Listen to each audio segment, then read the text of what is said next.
Study IQ IAS, अब तैयारी हुई affordable.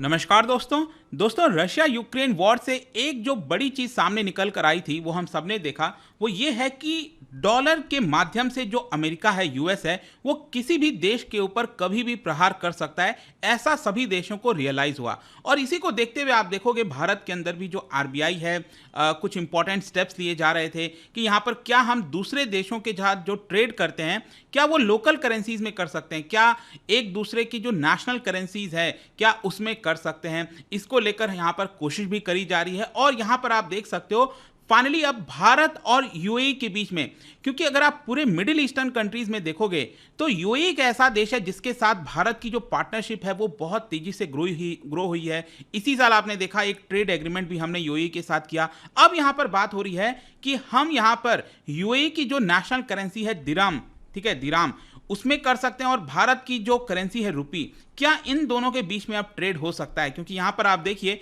India UAE relations gaining unprecedented momentum, ऐसा यहां पर जो पीयूष गोयल साहब हैं मिनिस्ट्री ऑफ कॉमर्स के, उन्होंने यहां पर कहा है। तो इसके अंदर क्या बयान आया है, क्या चीजें हुई हैं, वो मैं आपको बताने वाला हूं। काफी कुछ जानने को है, चलिए आगे बढ़ते हैं। लेकिन उसके पहले ध्यान रखिएगा दोस्तों, अगर आप यूपीएससी की तैयारी कर रहे हैं आपके पास बहुत अच्छा मौका है। लास्ट आखिरी बैच फॉर द ईयर 2023 ये स्टडी IQ के द्वारा लॉन्च किया जा रहा है। अगर आप इसमें प्रिपरेशन करना चाहते हैं तो इसके अंदर एडमिशन ले सकते हैं by using the code Ankit live, सिर्फ 19,000 में। इसके साथ साथ अगर आप ऑप्शनल की भी तैयारी कर रहे हैं तो अगर आप इसको कॉम्बो लेते हैं, एक साथ लेते हैं, तो यहां पर 2 दिन का ये सिर्फ ऑफ है। ये आप आज और कल में हमारे वेबसाइट और ऐप पर जाकर अंकित लाइव कोड इस्तेमाल करके दोनों एक साथ ले सकते हैं एट जस्ट 30,000 रुपीज। इसके अंदर आपको कई फीचर्स मिलते हैं, जैसे लाइव क्लासेस, नोट्स दिए जाएंगे, आंसर राइटिंग प्रैक्टिस।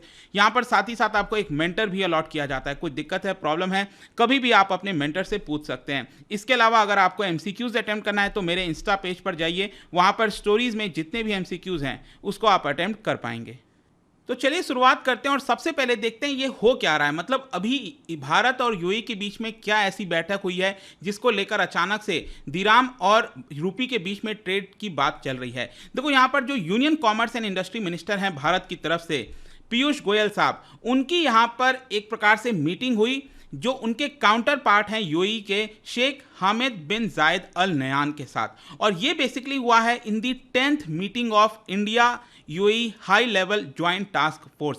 बेसिकली क्या है कि 2013 में भारत और यूएई ने मिलकर एक ज्वाइंट टास्क फोर्स बनाया था कि किस तरीके से दोनों देश के अंदर ट्रेड को बढ़ावा मिल सकता है, इन्वेस्टमेंट को बढ़ावा मिल सकता है, दोनों देश के जो इकोनॉमिक टाइज हैं उसको कैसे हम बढ़ा सकते हैं। तो 2013 के बाद हर साल यहाँ पर मीटिंग होती है दोनों कॉमर्स मिनिस्टर के बीच में, और यही आपका 10th मीटिंग हुआ है अभी मुंबई के अंदर। और इसी के दौरान यहाँ पर ये सारी चीजें सामने निकल कर आई हैं। ध्यान रखिएगा ये जो मीटिंग है ये पहली मीटिंग है आफ्टर साइनिंग दी ट्रेड एग्रीमेंट। इसी साल अप्रैल के महीने में जो कॉम्प्रिहेंसिव इकोनॉमिक पार्टनरशिप एग्रीमेंट था, अगेन इसके माध्यम से ट्रेड को बढ़ावा दिया जाए, ये किया गया था साइन। और फरवरी के महीने में भी यहां पर जो विजन स्टेटमेंट है दोनों देश के द्वारा वो जारी किया गया था। तो इसके बाद यहां पर पहली ये मीटिंग हुई है और फर्दर कोशिश किया जा रहा है कि दोनों देश का जो स्ट्रैटेजिक पार्टनरशिप है उसको आगे बढ़ाया जाए। अब क्वेश्चन ये है कि यहां पर दिराम, और दिराम जैसे आपको पता है कि यूएई की करेंसी है, दुबई के अंदर, अबू धाबी के अंदर ये सारी करेंसीज चलती हैं, और भारत की करेंसी आप सबको पता है रुपी। तो क्यों ना एक ऐसा मैकेनिज्म लाया जाए, क्योंकि दोनों देश का जो ट्रेड है वो लगातार तेजी से बढ़ रहा है, तो क्यों ना यहां पर मैकेनिज्म लाया जाए कि डॉलर को हम साइड रख दें और फाइनली रुपी और दिराम में ट्रेड करने लग जाएं। तो यहां पर अगर आप पीआईबी की वेबसाइट पर जाओगे और ministry of commerce and industry का ये पूरा स्टेटमेंट आप देखोगे तो देखना यहां पर पूरे स्टेटमेंट में हाईलाइट नहीं किया गया इस चीज को। ऑल्दो ये बहुत बड़ी बात है, लेकिन इस चीज को जानबूझकर हाईलाइट नहीं किया गया है, क्योंकि इसके अंदर अगर आप जाओगे ना तो यहां पर एक छोटा सा स्टेटमेंट दे दिया गया है सरकार की तरफ से, और वो क्या है, an important area discussed was the creation of a mechanism for carrying out bilateral trade in national currencies. तो इससे क्या साबित होता है कि दोनों देश यहां पर अब कोशिश कर रहे हैं, एक ऐसा मैकेनिज्म लाने की कोशिश कर रहे हैं जिससे दोनों देश का जो व्यापार है, बायलैटरल ट्रेड है, वो दोनों की नेशनल करेंसी से हो सके, यूएई के दिराम से हो सके और भारत के रुपी से हो सके। ऐसा यहां पर मैकेनिज्म लाया जाएगा, ये भारत की तरफ से स्टेटमेंट आया है, ठीक है। और जाहिर सी बात है इसको जानबूझकर शायद हाईलाइट अभी नहीं किया गया, क्योंकि अगर बहुत ज़्यादा हाईलाइट हो जाए तो जैसे स्पेशली यूएस हो गया, वो इससे परेशान हो सकता है कि आखिरकार जो ज़्यादातर अब धीरे धीरे जो देश हैं वो डॉलर को क्यों डिच करना चाहते हैं। और साथ ही साथ यहाँ पर आपको पता है कि जो आरबीआई और जो वहाँ की सेंट्रल बैंक है यूएई की, दोनों के बीच में डिस्कशन हो रहा था कि यूपीआई को किस तरह से हम डिजिटल पेमेंट प्लेटफॉर्म के तौर पर ला सकते हैं। तो इसको लेकर भी जो चर्चा है वो लगातार जारी रहेगी। तो ये तो एक अलग मामला हो गया। अब हम आते हैं भारत और यूएई के ट्रेड के बीच में। यहां पर यूएई के जो मिनिस्टर हैं उनके द्वारा कई सारा बयान दिया गया। उनका यह कहना था कि इस समय भारत और यूएई का ट्रेड अगर आप देखोगे फाइनेंशियल ईयर 2021-22 का, तो ये 73 बिलियन डॉलर के आसपास था और ये पिछले साल के मुकाबले 68% बढ़ा है। एक्चुअली क्या था कि कोविड के दौरान यहां पर जो ट्रेड है वो काफी गिर गया था, लेकिन वापस से ये ट्रैक पर आ चुका है because of the trade agreement. आपको पता है, मैंने आपको बताया कॉम्प्रिहेंसिव इकोनॉमिक पार्टनरशिप एग्रीमेंट जो हुआ है दोनों देश के बीच में, उसके बाद तेजी से और ट्रेड बढ़ रहा है, क्योंकि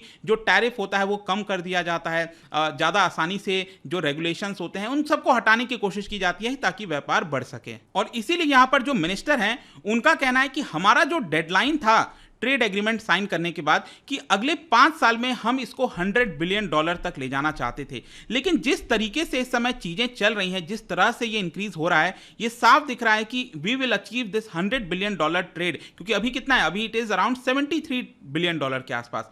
तो ये अगले 2 से 3 वर्षों के अंदर ही यहां पर अचीव हो जाएगा, जो कि अगेन एक बड़ी अच्छी बात है। इसके अंदर जो नॉन ऑयल ट्रेड है, बहुत सारी जो चीजें हैं, एक्सपोर्ट हैं, वो बढ़ता जा रहा है। लेकिन एक चीज आप सबको समझना है कि जो ट्रेड है भारत और यूएई के बीच में वो अभी भी बहुत ज़्यादा टिल्टेड है टुवर्ड्स दी ऑयल। आप समझो, यहां पर जितना भी हम ट्रेड करते हैं उसमें से 62% हिस्सा लगभग आपको ऑयल का देखने को मिलेगा। और जाहिर सी बात है, ऑयल कोई भारत तो बेच नहीं रहा है यूएई को, हम यूएई से खरीदेंगे ऑयल। तो यहां पर क्या है कि हमारा अभी ट्रेड डेफिसिट है। ये जो पूरा आपको ट्रेड देखने को मिल रहा है 73 बिलियन डॉलर का, इसमें भारत को 17 बिलियन डॉलर एक्स्ट्रा पे करना होता है, क्योंकि हम ज्यादा मंगाते हैं, हम ऑयल मंगाते हैं यूएई से, और 38% ही ऐसा ट्रेड है जो कि नॉन ऑयल ट्रेड है। और इसमें थोड़ा सा भारत की तरफ फेवर है, मतलब जब हम मर्चेंडाइज की बात करते हैं तो भारत के अंदर तेजी से ये बढ़ने लगा है। तो हम इस तरह के जो प्रोडक्ट्स होते हैं, गुड्स होते हैं, उसको यूएई भेजते हैं और यूएई से ज्यादातर हम ऑयल मंगाते हैं, लेकिन ऑयल इतनी ज्यादा मात्रा में मंगाते हैं जिसकी वजह से ये ट्रेड डेफिसिट है भारत के लिए। लेकिन यहां पर जो मिनिस्टर है उनका कहना है कि ये चीजें जल्दी चेंज हो सकती हैं, बिकॉज जो अब कॉम्प्रिहेंसिव पार्टनरशिप एग्रीमेंट साइन हुआ है, इसकी वजह से भारत और सारे जो गुड्स हैं वो यूएई के अंदर आसानी से भेज सकेगा। इसके अलावा यूएई के मिनिस्टर का यह भी कहना था कि वहां से बहुत सारा इन्वेस्टमेंट भी भारत में आ रहा है। आप देख सकते हैं इस साल बताया जा रहा है कि 20 बिलियन डॉलर यूएई ने इन्वेस्टमेंट किया है, जिसमें से 14.4 बिलियन डॉलर एफडीआई के फॉर्म में है। और इसलिए भारत के पास जितना भी एफडीआई आता है उसमें 8th लार्जेस्ट पार्टनर बन चुका है यूएई इस समय। और ये सिर्फ 3 महीने में आप देख सकते हैं, अप्रैल से जून के महीने में यहां पर 2.14 बिलियन डॉलर का एफडीआई यूएई से ऑलरेडी आ चुका है। इसके अलावा एक और इंटरेस्टिंग चीज मैं आपको बताता हूं, भारत के वेस्टर्न कोस्ट में आपको पता है महाराष्ट्र के अंदर रत्नागिरी में विश्व का सबसे बड़ा रिफाइनरी बनना था, ठीक है, ऑयल रिफाइनरी बनना था, करीब 60 मिलियन टन का, लेकिन ये नहीं हो पाया because of protest and all. तो यहां पर यूएई का कहना है कि हम यहां पर इन्वेस्ट करने के लिए तैयार हैं, हम ओपन है इसको इन्वेस्ट करने के लिए कि वहां पर रिफाइनरी बने, अगर भारत इसको सही तरीके से लागू कर देता है। अब ये इंपॉर्टेंट इसलिए हो जाता है क्योंकि इसकी वजह से लगभग 3 लाख करोड़ का इन्वेस्टमेंट होगा, तो इसके लिए भी यूएई जो है वो रेडी है। यूएई की तरफ से आप देख सकते हैं बहुत सारी कंपनीज भारत में इन्वेस्ट करती हैं। आपने लुलु ग्रुप के बारे में सुना होगा, लुलु मॉल वगैरह हो गया, एमआर आपने सुना होगा, और भारत की तरफ से भी आप देख पाएंगे ONGC, Tata motors, LNT, Oberoi group हो गए। इस तरह की जो कंपनीज हैं वो भारत की तरफ से यूएई के अंदर इन्वेस्टमेंट करते हैं। तो दोनों को इस समय इकोनॉमिक जरूरत है इस समय, अगर आप देखिए तो। और फाइनली कंक्लूजन में क्या निकलता है, आप खुद देख पाओगे, जो मिनिस्टर फॉर कॉमर्स हैं पीयूष गोयल साहब, उनका यही कहना है कि दोनों देश के बीच में जो मोमेंटम है वो बहुत तेजी से बढ़ रहा है। एक लार्ज अपॉर्चुनिटीज है दोनों देश के बीच में, specially in the field of infrastructure and technology. तो देखना होगा कि क्या फाइनली भारत और यूएई एक साथ सहमत हो पाते हैं यहां पर रुपी और दिराम ट्रेड में, क्योंकि यूएस डेफिनेट सी बात है अब इस चीज को देखकर परेशान होगा और उसके अंदर जो है प्रॉब्लम करने की कोशिश करेगा। लेट्स सी आगे क्या होता है, बट आई होप कि इस वीडियो के माध्यम से जो हो रहा था आपको पता चला होगा। और जाने से पहले एक इंटरेस्टिंग क्वेश्चन, क्योंकि हम इंफ्रास्ट्रक्चर की बात कर रहे हैं, रिसेंटली गवर्नमेंट ऑफ इंडिया ने हाइब्रिड एन्युइटी मॉडल जो है ये अप्रूव कर दिया है। आपको बताना है कि ये कौन से इंफ्रास्ट्रक्चर प्रोजेक्ट के लिए सरकार ने किया है इस तरह का मॉडल। इसका राइट आंसर आपको पता ही है, मेरे इंस्टाग्राम पर तो मिलेगा ही। वहां पर अगर आप नहीं हो कोई बात नहीं, टेलीग्राम से भी ले सकते हैं इसका सही उत्तर। मैं कई सारे जो एमसीक्यूज हैं वो यहाँ पर स्टोरीज में डाला करता हूँ। बाकी अगर आपको पीडीएफ चाहिए तो टेलीग्राम पर आइए, अलग अलग सोशल मीडिया पर आप जुड़ पाओगे। और जैसा मैंने बताया, यूपीएससी की तैयारी अब आप कर सकते हैं by using the code Ankit live, ताकि जो भी कोर्स आप खरीदें वो आपको मैक्सिमम डिस्काउंट में मिल जाए। आई होप कि वीडियो आपको पसंद आया होगा। मिलता हूं next time, till then thank you very much, see you soon. Study IQ IAS, अब तैयारी हुई अफोर्डेबल।